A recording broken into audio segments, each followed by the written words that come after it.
Ces dernières années, l'humanité a conçu et déployé des appareils et logiciels capables de parler, interpréter, entendre, voir. Des voitures autonomes aux assistants personnels en passant par les robots conversationnels qui nous répondent en ligne, les outils algorithmiques se sont progressivement installés dans notre quotidien. Ceux qui imaginent, produisent et exploitent ces services ont un impact considérable et grandissant sur notre façon de vivre. C'est pour cela que la compréhension des mécanismes du code et de la programmation apparaît comme nécessaire.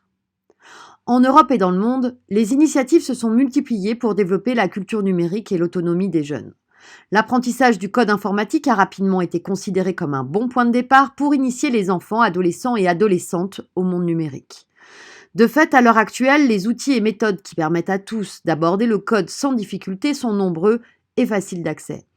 Le service en ligne Code Combat, la plateforme jecode.org, le logiciel de programmation Scratch, voire les Lego Mindstorm.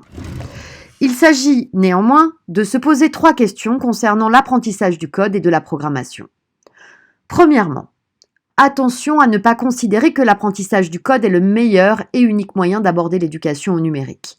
L'objectif ne doit pas être uniquement d'apprendre à utiliser le numérique, mais également d'accéder à une culture numérique critique, citoyenneté, modèle économique, format médiatique, usage des données ou impact des algorithmes.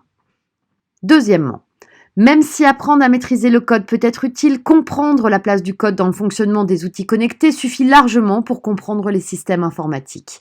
Sans compter qu'il reste nécessaire de développer une culture informatique en parallèle, rôle des serveurs, des data centers ou même fonctionnement de la connectivité. Troisièmement, il semble pertinent de ne pas faire de l'apprentissage du code une matière aride enseignée avec des cours descendants.